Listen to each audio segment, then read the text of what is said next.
Hello there, and welcome to episode 39 of Dead Reflections Podcast. We are your hosts, Kolby, Caleb, and I'm your boy Josh, aka Drifter Voyages. Thank you so much for tuning in wherever you are.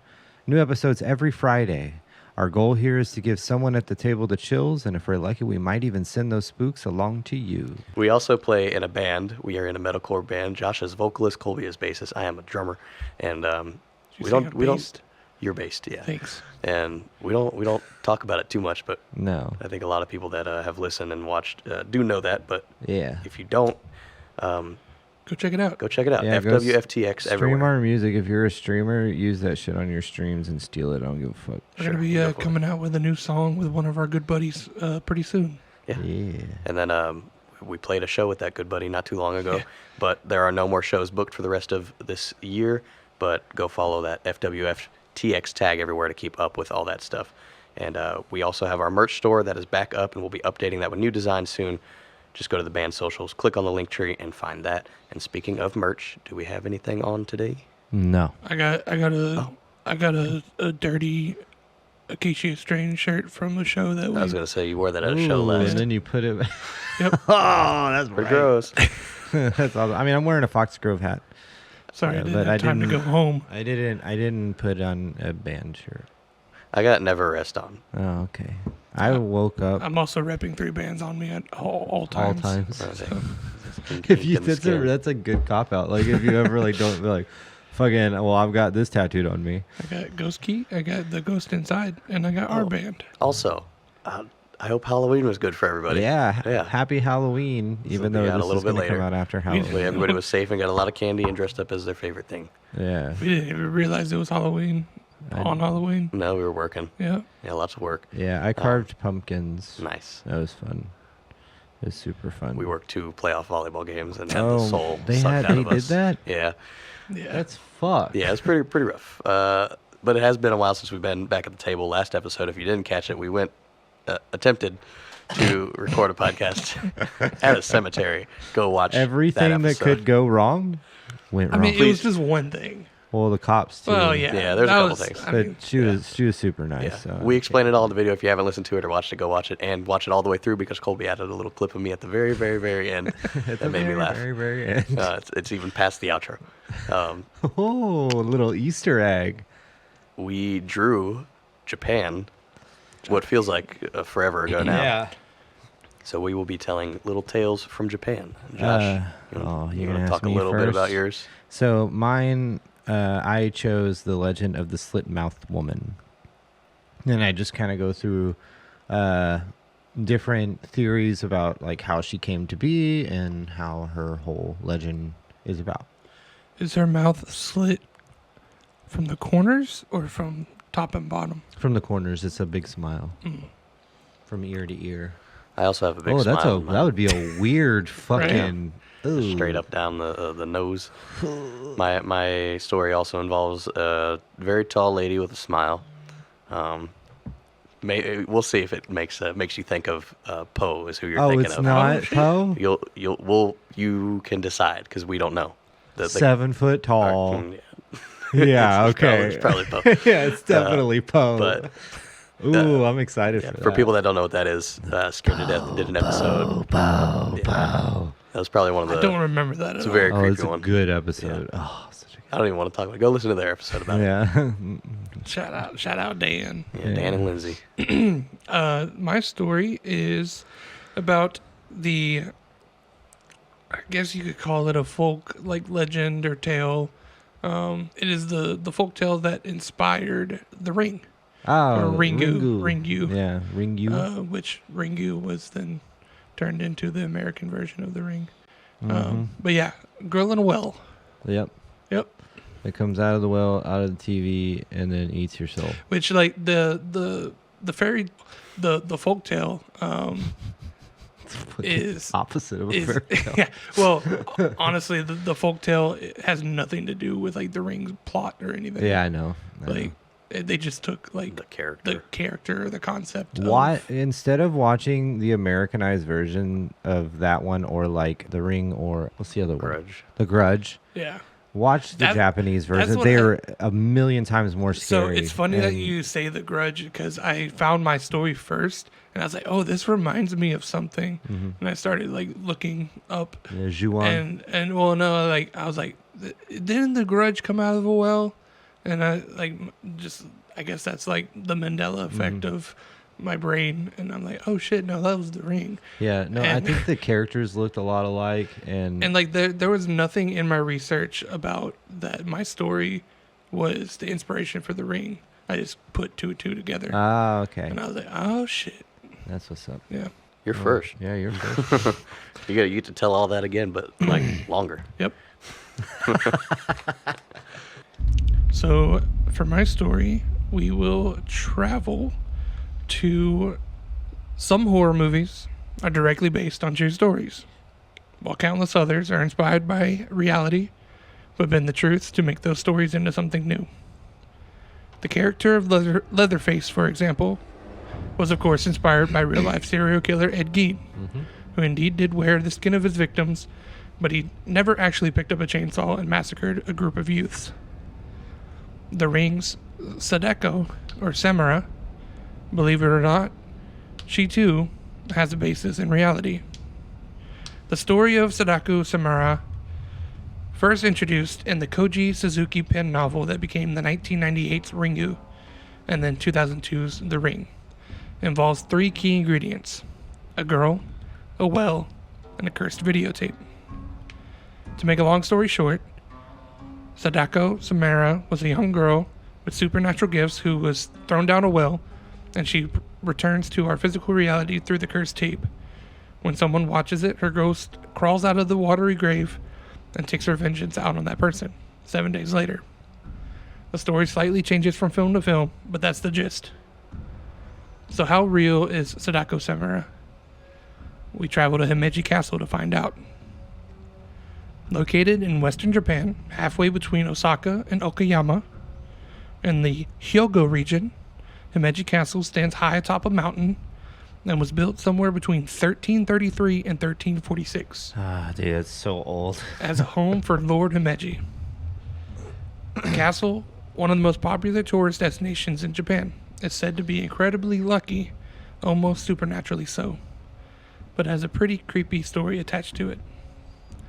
Now, the legend, which is titled Bancho Sarayashiki.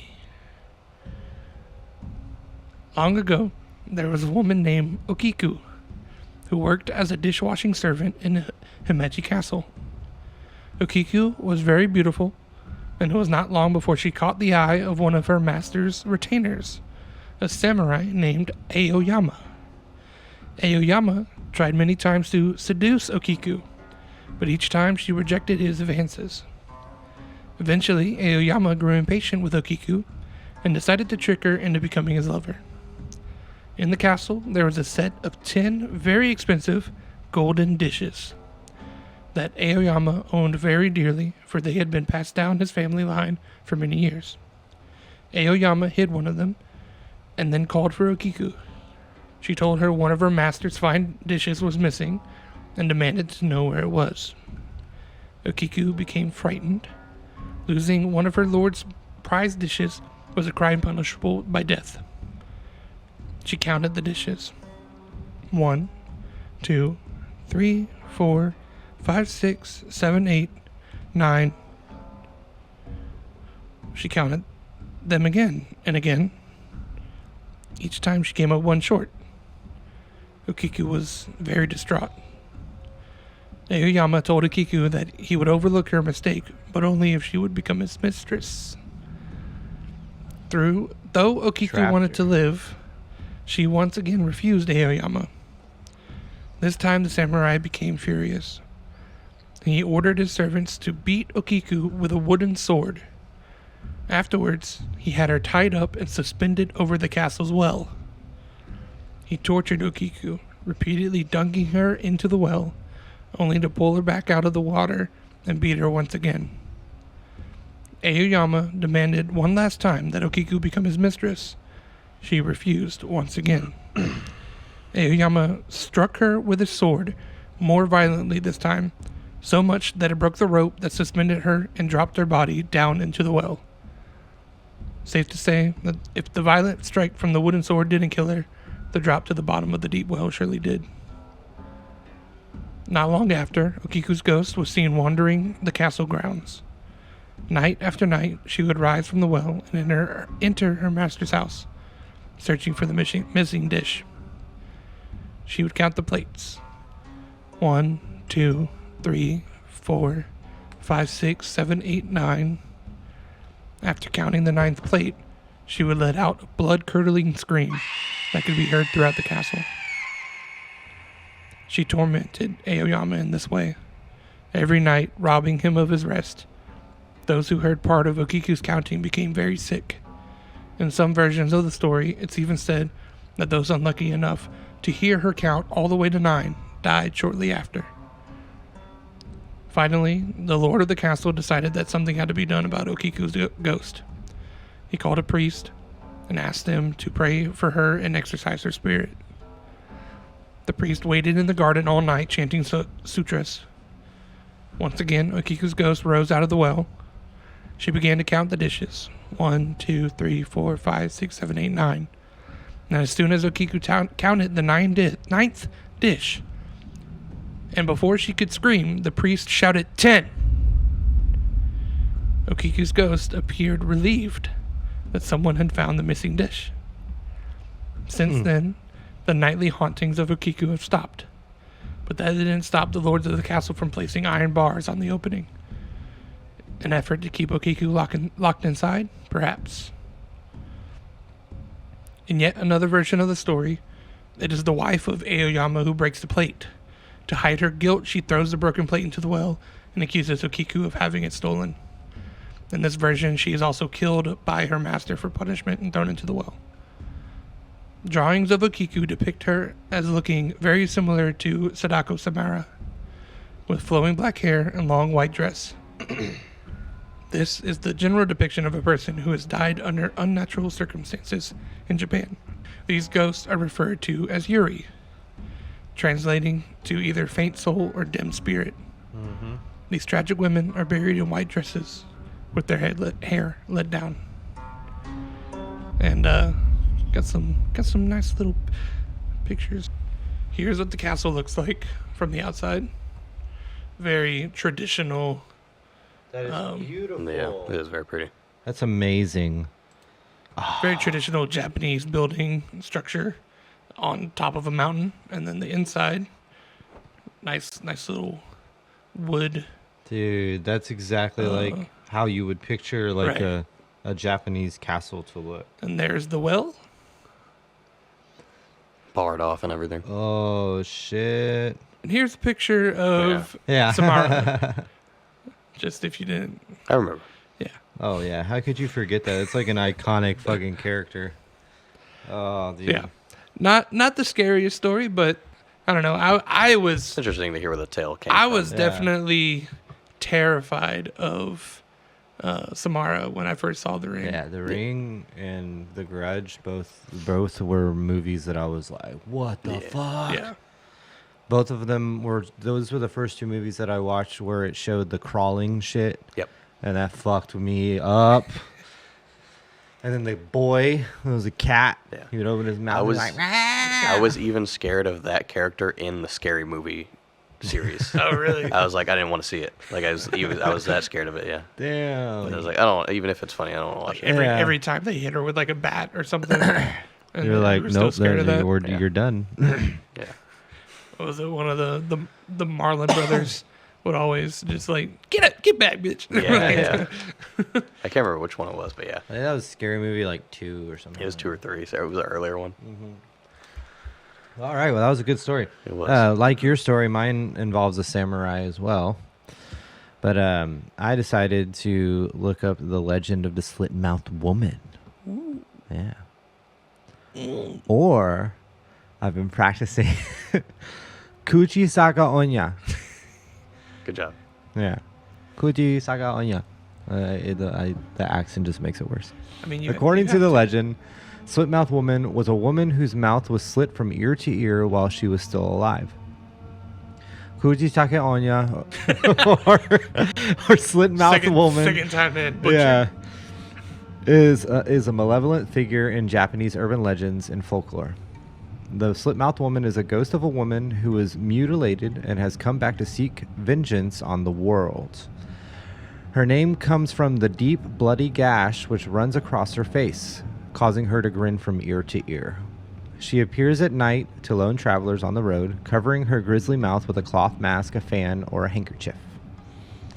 According to the legend, the slit-mouthed woman was a woman whose mouth was slit from ear to ear while she was alive. In some versions of the story, the slit-mouthed woman was the unfaithful wife or concubine of a samurai.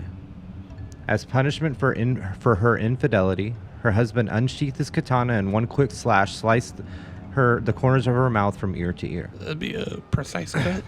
Just Yeah. like, without I mean, they were cutting her entire fucking head off. Right, dude.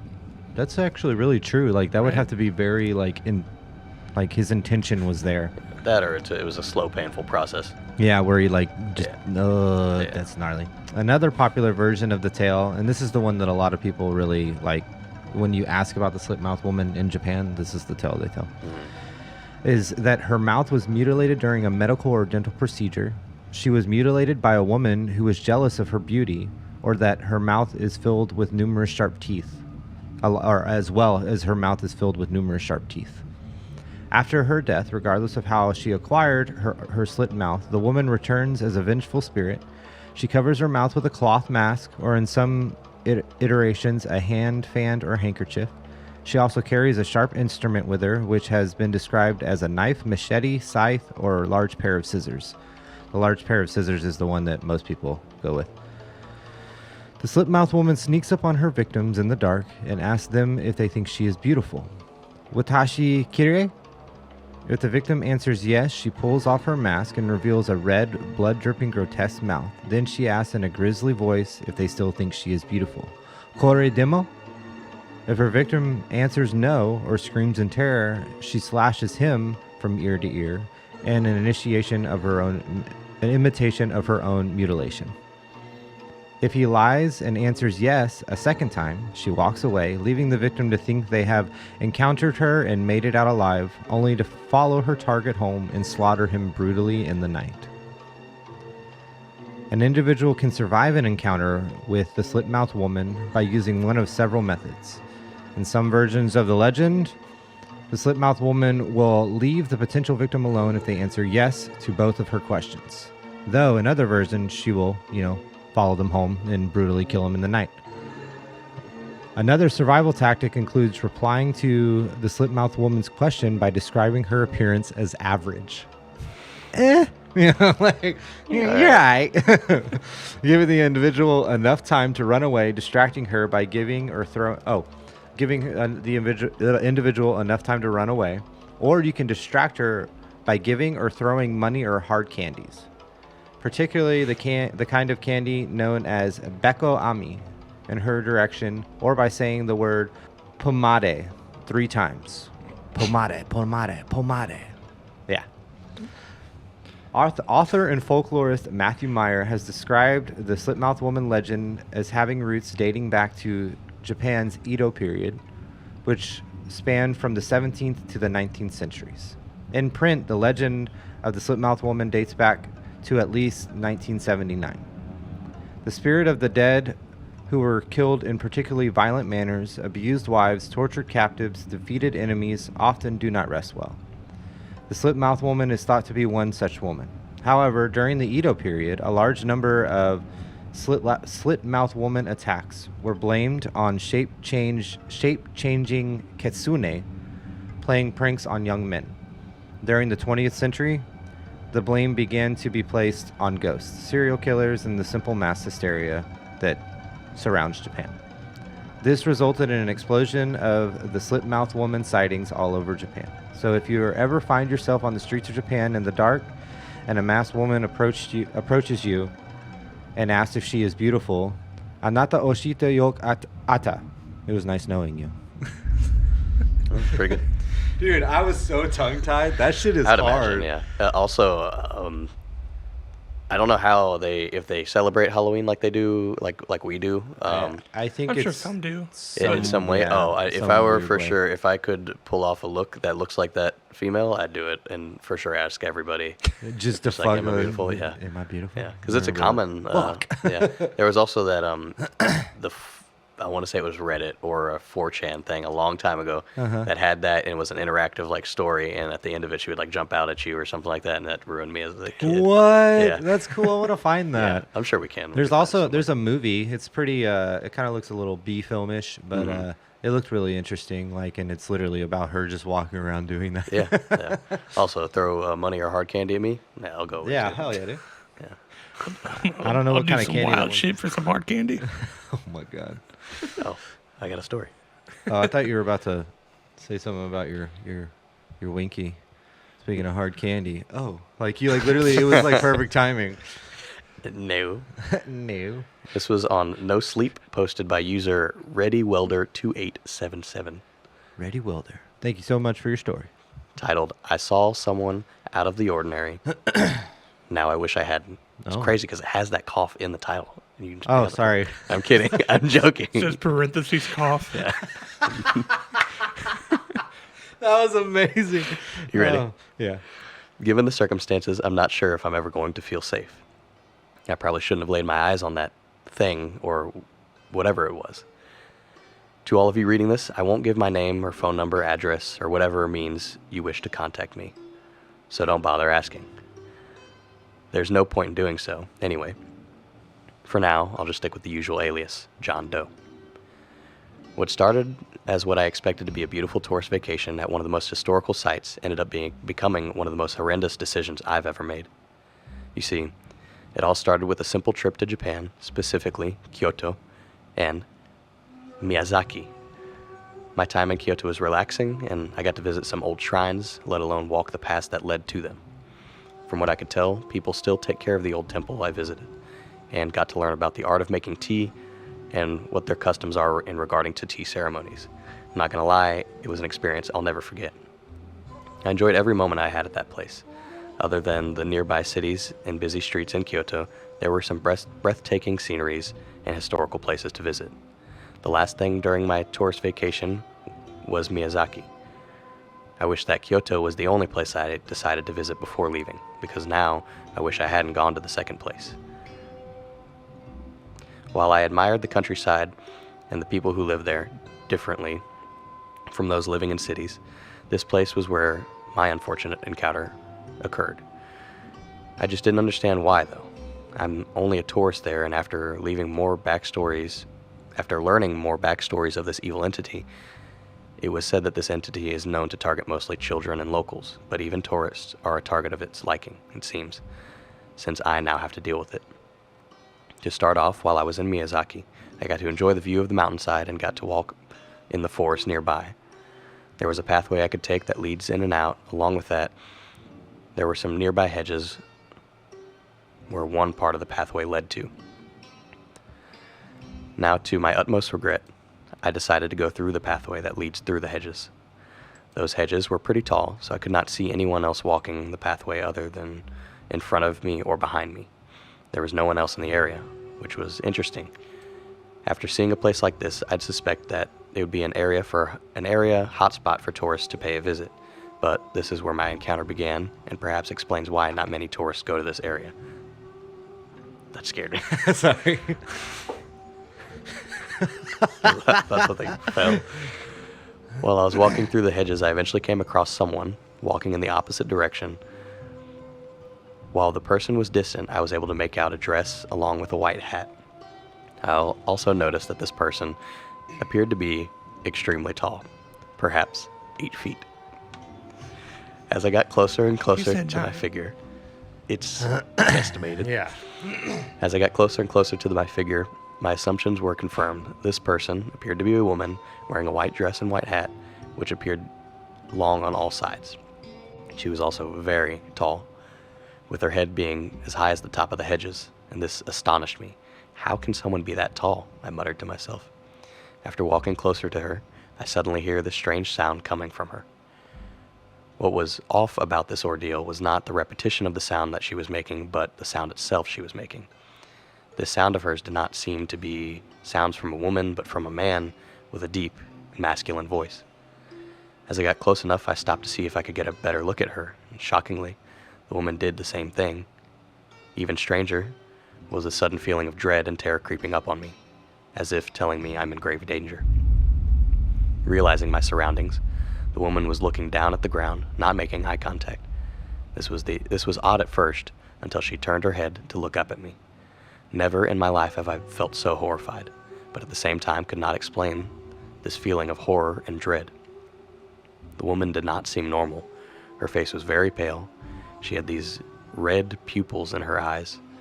She was looking right at me, which made me smile for a quick second and then frown as my pretentious greeting was quickly replaced with the feeling of dread. Then, to add to my horror, she gave me a really big smile. It was so big, it looked like it was about to stretch from ear to ear. Suddenly, I felt this chilling sensation, telling me I'm about to die. This went on for a few moments until she eventually turned her head back down and walked past me, emitting that strange sound once again.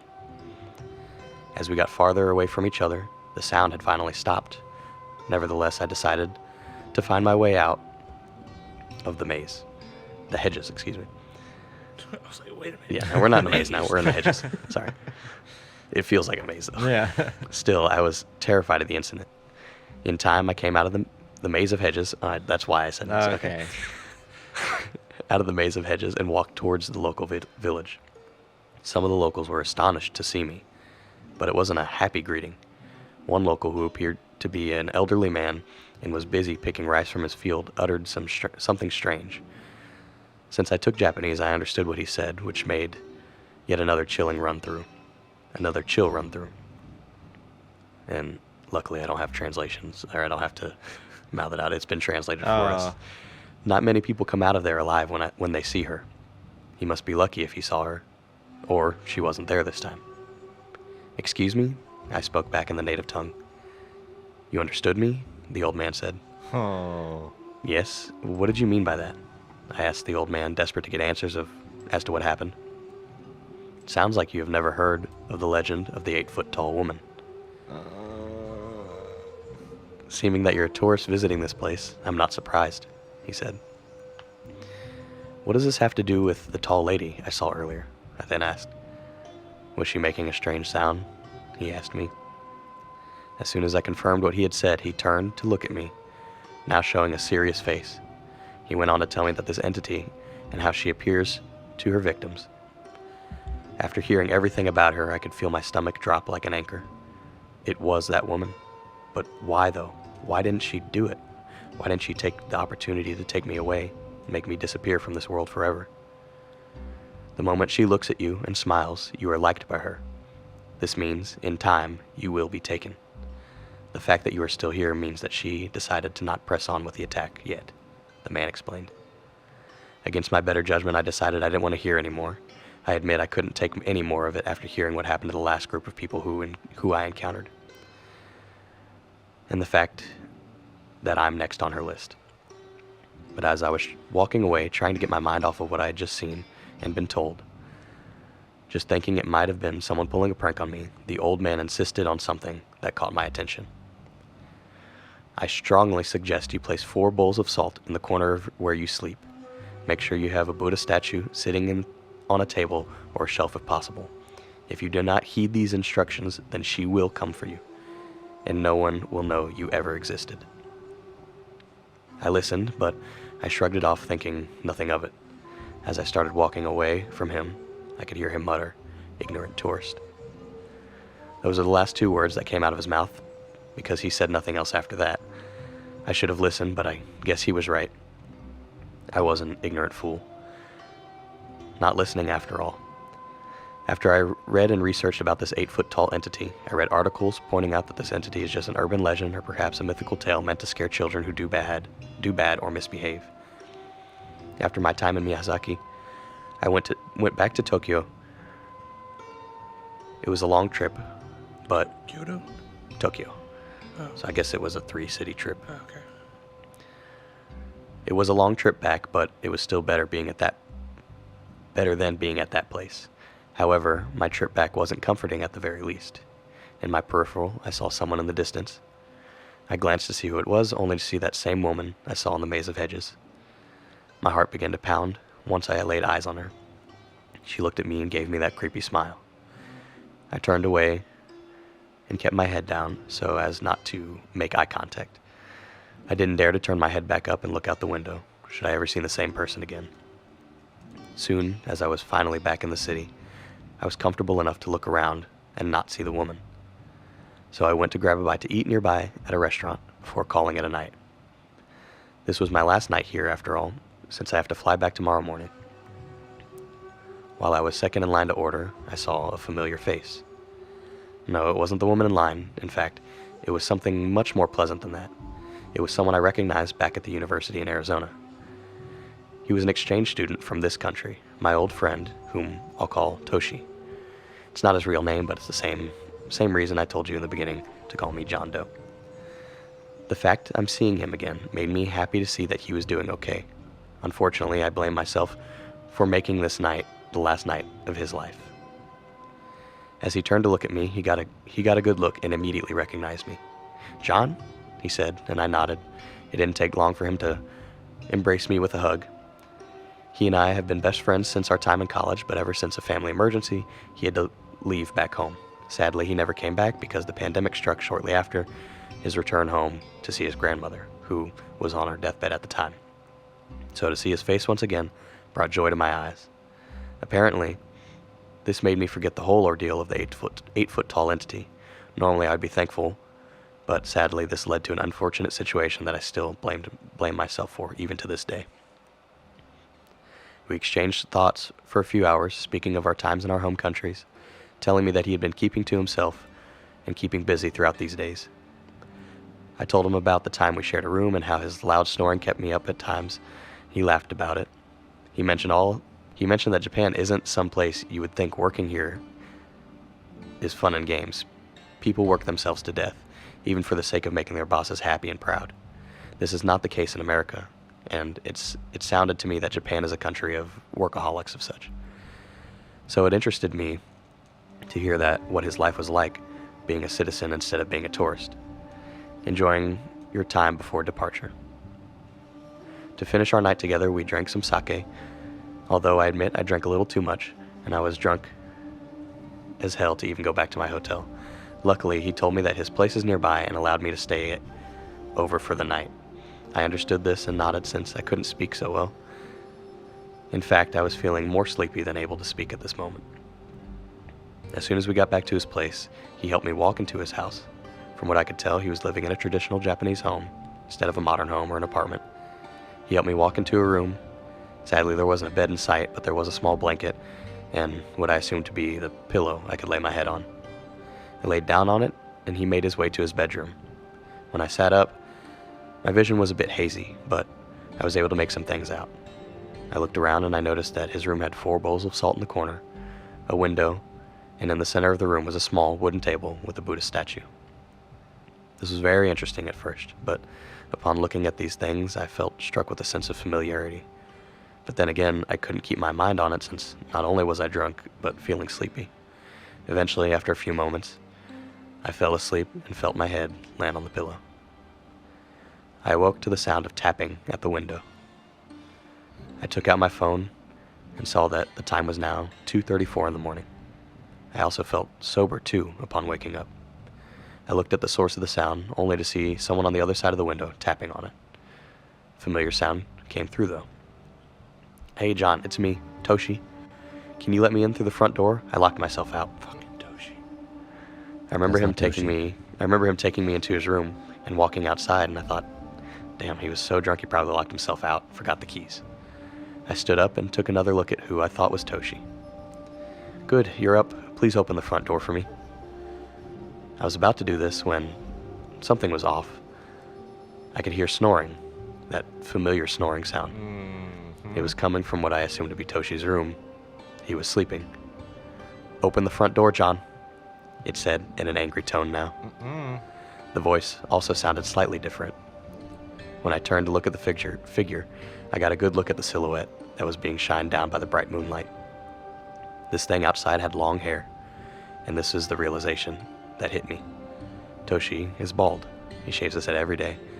If that's not Toshi, then who the hell is that? Since I couldn't see its face, I immediately took my phone out and turned the flashlight on.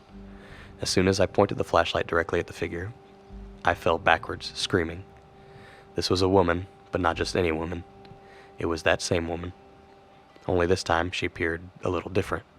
She still had that pale face and red pupils, but this time, her mouth was wide open. She had teeth that appeared to be very sharp and carnivorous, and behind it, just nothing but a gaping void in her mouth.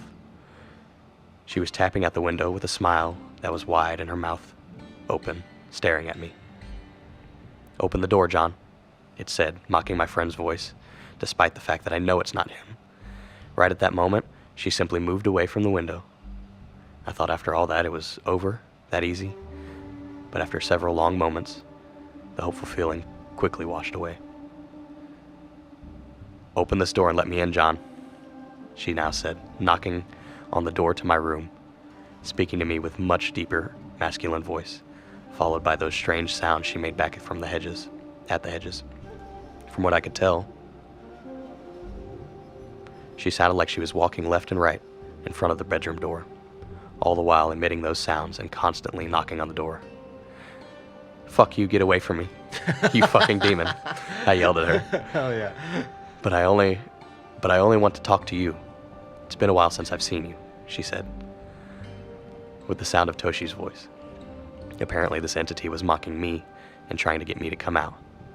The snoring sounds stopped, and I heard yet another familiar voice. "Who's there?" Toshi yelled. This drew the attention of the woman because she stopped emitting the sounds and knocking on the door.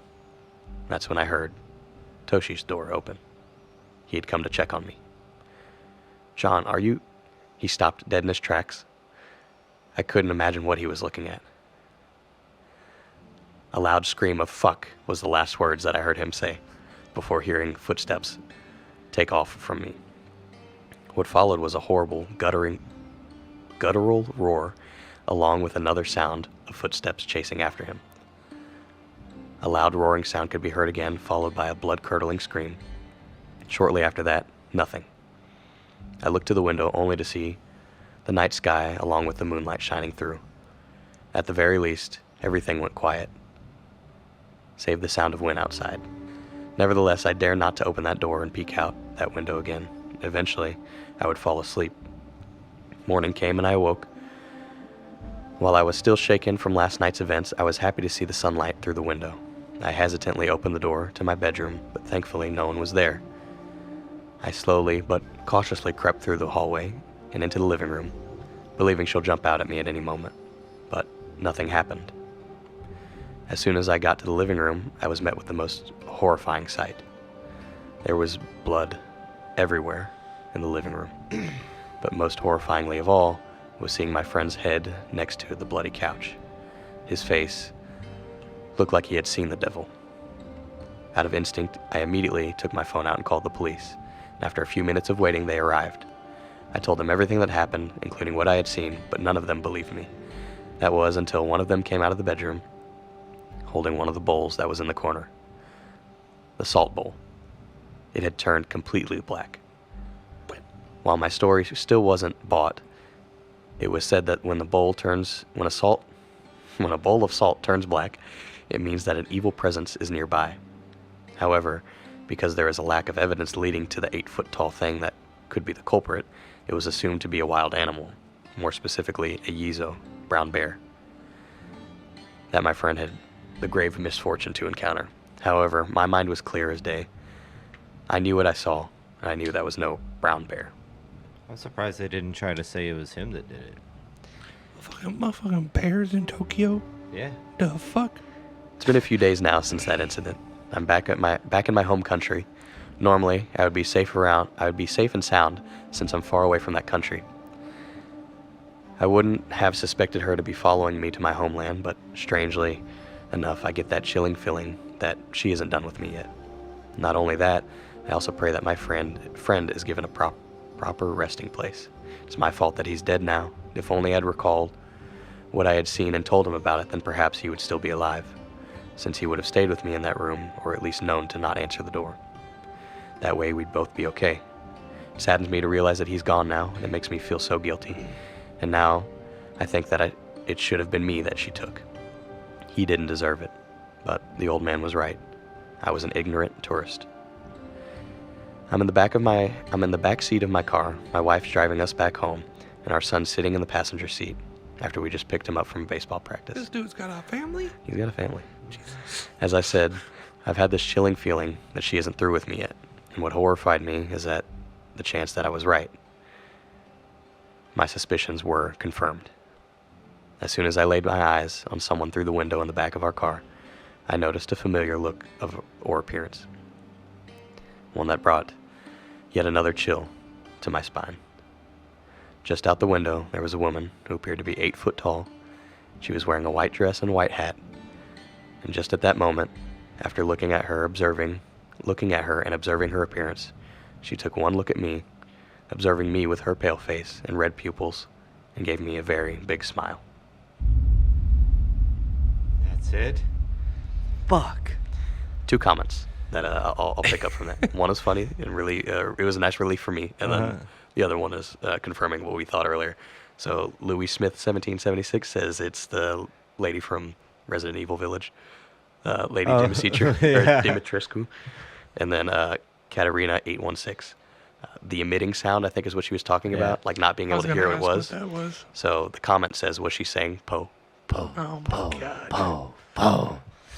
Oh, dude. That was a good that. Yeah, that was a The good story. the middle, I kind of got lost because he got like very in his feelings a bit. about like feeling bad about getting his friend killed. No, in the middle, like when he was like talking about his friend's uncle, I believe, or something. His friend's uncle? It was.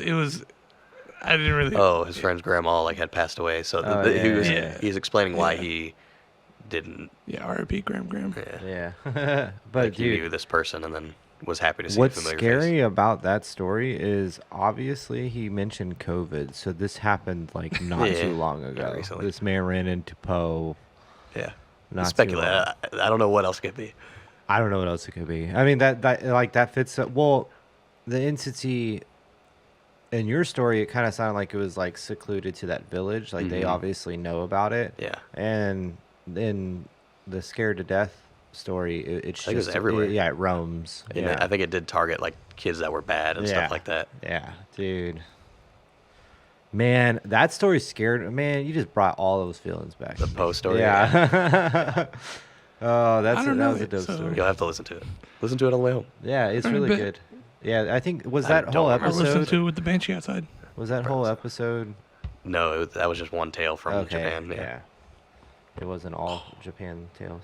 I can't remember. I'm trying to. It was named was- Poe, I wasn't think it? so. Yeah. I don't remember. Also, both of our stories, more so yours with the covering of the face. I was just picturing Melina from from Mortal Kombat. Melina is the fucking slit mouth woman, dude. Yeah. But isn't she son to? Or she's just a Bakara, Japanese she's- character that covers her face. No, No, she's she got has the mouth split with the mouth, teeth. yeah. Yeah. with the teeth too? Yeah, Milton. she's Katara's not twin, but like she's a genetic. Why is that? uh, Why is that such clone. a like popular thing? what Because the- you see it in like old England, of like the Chelsea Grin, Don't know. and like I thought the Chelsea Grin was Irish, no, it's English. I don't know. where they take 2 blades and they go. Yeah, no, it's well Chelsea's in England, so I would assume it's Oh, English. like oh, yeah, but that's cool. All right, well, this was a good episode. but yeah, no. I'm super excited. So I have something. I have an idea. Okay, so next episode is episode 40, right? Correct. Correct. So one of the guys from Spectre, one of the owners of the esports company that I'm a part of, he has a story. His house is extremely fucking haunted, and I haven't had a chance to really tell it. And I thought maybe we could have him on here. Well, Then I was playing with one of the other owners of Spectre, and he brought up something that was an idea, and I was like, dude, this is a good idea. What if we did an episode dedicated to like old school radio where we have people who call in and tell their stories, and we just have multiple people come in and just like tell a ghost story that they have. Are we gonna pre-record it? No, we're gonna do it live. Live. We're gonna do Showbiz, it live, baby. Showbiz. Showbiz. That's how I do it in Hollywood. Peanut butter. Peanut butter. Dan, please don't sue us. We love you. Okay? He's not gonna sue us. He's happy that we're doing it. Yeah, but no, I was thinking maybe we do that for 40. So we wanted to do something for 40. What if we did that for the next episode? Yeah, if we can get enough people to say that they're for sure gonna call in, then I'm down for that. Yeah, like it'll be Discord essentially for Yeah. us, and that way we can have them pop up on the screen or whatever. Yeah. Are we gonna be like old radio hosts, like smoking in the studio? Just Smoking in the boys' room. You have to have the fedora hats and stuff. Yeah, no, I'm Just done. talking- With a just- card, like little card sticking out. Showbiz. I'll be thinking about that for a while. just talking about how people are ruining baseball. Yeah, totally. I mean, it has to be Speaking of which, Ghost Rose. It's not FM. What's the other one? FM, AM. AM, It has to be AM. Radio. NPR, Yeah, yeah. No, NPR style fuck that. radio. Fuck that FM radio. I got in a car today and it was on AM radio, and I forget what it was talking about, but it scared me. Yeah, it's We remember terrifying. us listening. We were going to a show or something. And we were just like, let's do this on AM radio. Yeah. And we Well, like, because we were out Who in the does middle of that? nowhere. oh, and Bluetooth stopped does working. that? Yeah, Bluetooth stopped working. That's what it was. And we were out in the Let's- middle let's of see nowhere. what's on AM radio. So it was either pop music, country music, or AM radio. I would have chose pop or country over Well, AM radio. we found like one dude that had like it felt like a cult. Like, Yeah. Yeah. Like he Straight was, up. yeah, he was just it was like, a religious show. yeah. But he was very culty. It was very culty. Very culty, yeah. It was pretty funny actually. I remember we laughed a good amount of times. Every time have heard it, like there was a while where I wouldn't like listen to the radio in my van, so I just left it on whatever it was, and it was like a station that somebody put, and it was Yeah. AM. And every time I'd be like, dude, they fucking all they do is talk shit, and they're That like is what it super is. toxic. Like, Yeah. oh, They're man. 'cause they echo can. chamber people. It's because they you know. can, yeah, yeah. They that's true. own AM. They own AM. I read something about shortwave earlier Mhm. today. The Like Rus- AM radios. Yeah. There's apparently a station in Russia that plays all, like it's been playing since the 70s, and it's just like this weird static, and every once in a while a man or a woman will come on there and recite like a couple like random fucking words, and then it'll go back to the kind of staticky shit, and it does it Nice. every day. Have y'all stumbled across that one radio station that's like just randomly appears and it's a French lady just speaking over and over and over, and we're in the lost world. Oh, wait, what? I was like, wait a minute, What are you what talking about? reference are I you don't wanna making explain here? it. I was trying. Lost. In the show Lost, they come across radio Josh, stations. okay. Huh? Yeah, I'm Josh is lost. lost. I am the show Lost. It happened. That's it for episode 39 of Dead Reflections podcast. We like to shout out our friends and wait. And my turn.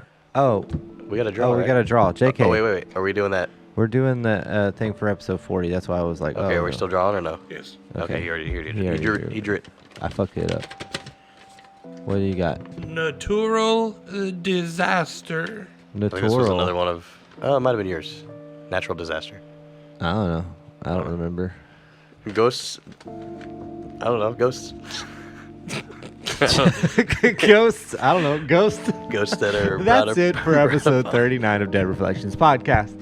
We like to shout out our friends in Dark Hour podcast, Oh, it's me, the Ghost. ATX Metal podcast, and No Man's Land podcast. Good job. We encourage y'all to give them a listen and check them out. You can follow us at Dead Reflections Podcast on all social medias, or follow the link tree to find those socials: Spotify, TikTok, Apple Podcasts, Facebook, Twitter, Instagram, and the video version of this podcast on YouTube. Make sure you go back and watch episode 38, where we attempt to go to a cemetery. We won't explain it, just go watch it. Email us at deadreflectionspod@gmail.com to submit your stories. Let us know how we're doing, and maybe let me give a real one. Give us some suggestions No, to put in our jar. What do you got then? Huh? What do you got No, then? no, I'm not What do you got then? Be sure to follow our band Familiar with Failure on all socials. I lost all hearing. FWFTX. Please leave a rating or review on Spotify and Apple Podcasts. It puts us in more horror podcast playlists and helps new people find our creepy stories. Thank you all for your continued support. And remember, tell your family, tell your friends, and tell the monsters under your bed to listen to Dead Reflections podcast. Have a spooky night. Go hug a koala. Poe. Poe. She's right behind you. Poe. Shit. Poe.